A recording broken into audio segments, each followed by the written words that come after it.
متاثرین زلزلہ اور مائیگریٹ خاندانوں کو معیاری تعلیم مفت فراہم کرنے والے ادارے نے میٹرک سالانہ امتحانات میں سب کو پیچھے چھوڑ دیا۔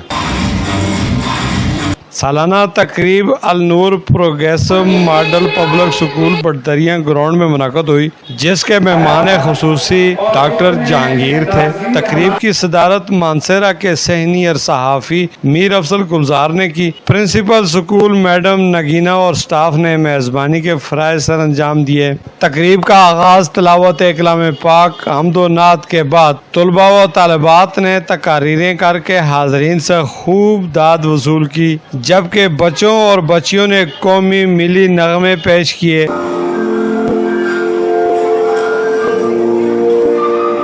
Principal school madam Nageena Talat نے خطبہ استقبالیہ دیتے ہوئے شرکاء کا شکریہ ادا کیا اور کہا کہ نامسائل حالات میں بھی سکول بچوں کو معیاری تعلیم دے رہا ہے۔ وسائل کو پورا کرنے کے لیے میں نے اپنا زیور تک فروخت کر ڈالا، تاہم تعلیم پر کوئی سمجھوتا نہیں کیا۔ 2015 سے یہ سکول علاقہ میں تعلیم کی شمع روشن کیے ہوئے ہے۔ مہمان خصوصی ڈاکٹر جہانگیر نے تعلیم و تربیت اور طلباء کی کردار سازی کی تعریف کرتے ہوئے کہا، ہزاروں لاکھوں روپے خرچ کر کے بھی والدین اپنے بچوں کو ایسی معیاری تعلیم نہیں دلا سکتے جس طرح کی النور پبلک ماڈل سکول معیاری تعلیم ادارہ بن چکا ہے۔ 2022 میں ووچر سکول سکیم ختم کر کے بچوں کو تعلیم سے محروم کرنے کی جو کوشش تھی، اس کو میڈم نگینہ نے اپنے ذاتی خرچ سے ناکام کر کے پہلے سے بہتر معیاری تعلیمی ادارہ آج بھی قائم کر رکھا ہے۔